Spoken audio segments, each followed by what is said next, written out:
Olá pessoal, hoje vamos falar sobre morte. Com certeza, esse é o tema mais difícil de todos os tratados aqui no nosso canal. A morte é um tema frequente na filosofia, nas religiões e repleto de especulações. Ela envolve rituais cheios de símbolo e regras em praticamente todas as culturas. Como um fenômeno universal, inevitável, qualquer interpretação que a gente faça passa pelas leis da biologia que nos define e pela cultura que nos compõe. Embora alguns escritores modernos digam que a gente encontrará, enquanto espécie, o elixir da eternidade, acho que há alguns limites que o conceito de entropia pode ajudar a elucidar. A vida sem a morte talvez fosse insuportável, porque viver muito só é bem visto por quem tem saúde e realizações enquanto vive. O sentido da vida ou da morte nós é que fazemos. E amar o próximo talvez seja um bom caminho. Assista esse vídeo aí e veja também que o conceito de memento mori pode ser bem interessante.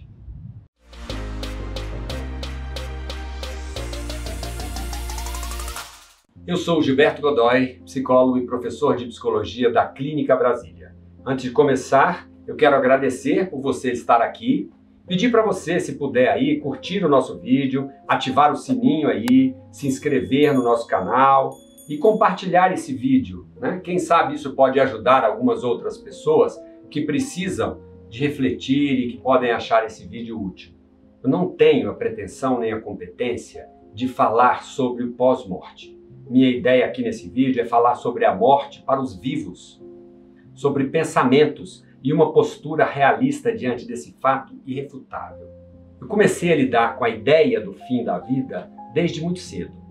Recém-formado, eu trabalhei num serviço médico e ia fazer atendimentos a pacientes terminais em hospitais e domicílios. Escutava dos pacientes suas experiências importantes e mesmo no fim, alguns tinham um sonho, nem que fosse deixar um legado. Os meus pais já tinham uma certa idade avançada quando eu nasci. Ainda menino, eu tinha muito medo que eles morressem. Eu lembro da minha mãe contar umas histórias de pessoas que morriam e não iam para o céu. E eu ficava pensando assim, O que eu tinha que fazer para quando eu morresse eu ir para o céu? E se meus pais estariam lá também quando eu chegasse, Aliás, não é à toa que a gente faz psicologia. E minha história, é claro, que explica os motivos de eu ter me tornado um profissional que ajuda as pessoas a perderem ou ressignificarem o medo da morte. Meu pai já tinha uns 98 anos quando ele começou a depender da ajuda para necessidades que antes ele tirava de letra. O corpo dele passou a ter severas limitações. Dentre elas, o gosto pela vida começou a deteriorar. Um dia, eu perguntei a ele se ele tinha medo de morrer. Ao que ele me disse assim: chega uma hora, meu filho, em que a morte é um prêmio. A gente precisa descansar. Daí eu me lembrei que na mitologia grega tem uma história que conta que Sibila de Cumas pediu a Apolo que vivesse muitos anos. Ele consentiu, só que ela esqueceu de pedir a ele também força e beleza. Aí ela foi envelhecendo, velha, sábia, querendo viver, mais fraca. E aí ela pediu para morrer. E só aos 1000 anos ela pôde descansar. Só por curiosidade, ela está retratada por Michelangelo, lá na Capela Sistina, como uma profeta do Antigo Testamento. Perder o vigor talvez seja um fenômeno que por si só ressignifica para a pessoa a morte e a vida, na medida em que as pessoas vão envelhecendo. O problema é quando as pessoas morrem na flor da idade. Que sentido tem morrer jovem de uma doença incurável, de um acidente? Aonde então encontrar o sentido da dor de perder um filho, por exemplo? Não existe medida para essa dor. Não existe lógica humana que conforte os corações tomados por esse sofrimento. Os conceitos de Deus nessa hora ajudam muito. Como aceitar que fomos os escolhidos, Porque nós. Se a gente compreender que a natureza tem as suas leis, independente da nossa vontade, ou que seja feita a vossa vontade, e que a gente obedece às leis, à nossa revelia, talvez a pergunta a ser feita seja: por que não nós, né? Pensar no sofrimento que alguém teve ao morrer, na falta que a pessoa vai fazer para nós, são pensamentos que nos maltratam e não ajudam nem a gente nem a quem se foi. Existe um conceito da física que eu gosto muito, que é o conceito de entropia. Esse conceito dá a noção de desordem e desgaste natural e necessário de qualquer coisa, de qualquer sistema, e que inevitavelmente leva ao fim e a transformações. Ele evidencia que tudo do universo tem um tempo, tem um ciclo, e a vida humana não está fora do alcance dessas leis, ela segue da mesma forma. Mas lidar com a finitude não é fácil para a nossa condição humana, né? A gente precisa de um sentido, a gente precisa de crer. Afinal, os mistérios impiedosos do multiverso, né, nos coloca de joelhos diante de tanta beleza e força das contingências cósmicas que estão muito acima da nossa capacidade de compreensão e dos nossos 5 sentidos. Se a gente conseguir encontrar beleza, lógica, na força das regularidades do micro e macrocosmos, talvez a gente possa assimilar que no final, de alguma forma, estaremos salvos. Pois, ou a gente vai voltar a ser átomo de carbono integrados à grande mãe natureza de onde viemos, né? Ou estaremos no colo de Deus, que tudo sabe, que tudo pode e, portanto, salvos, porque da morte apenas nascemos para a eternidade. É preciso pensar na vida enquanto temos tempo. Transformar o que pudermos com amor e atitude. E se o amor é a ponte que liga a vida à morte, que possamos construir o melhor pelo próximo que precisa de nós. Que possamos ouvir o outro e fazê-lo se sentir compreendido.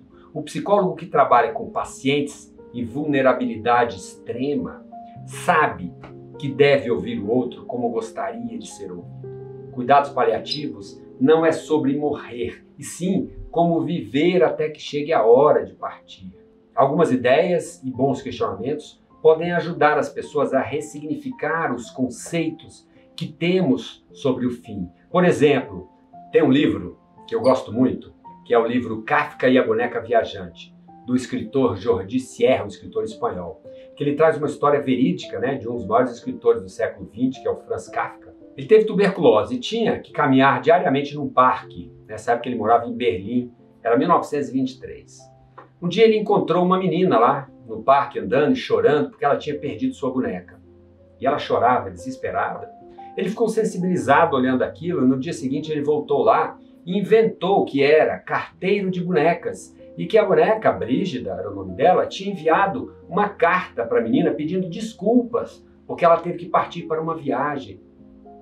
Então, durante 3 semanas, Kafka, todo dia, carteiro de bonecas, ia lá no parque e levava uma nova carta para a menina, para Elsie, que era o nome dela, onde a boneca Brígida dizia que estava viajando pelo mundo, Paris, Japão, Tanzânia.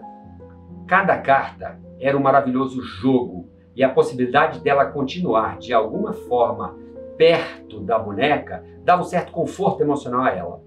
Só que chegou a um ponto em que ele precisava terminar essa história, né? Tinha que colocar um fim. E aí ele teve a ideia de comprar uma boneca, uma outra boneca, entregou para Elsie, mas como seria uma boneca obviamente diferente, né? Ele disse assim, que a boneca Brígida tinha dito para a menina que ela foi a tantos lugares e viu tantas coisas diferentes que ela se transformou numa boneca diferente do que ela era. E o livro termina de uma forma linda.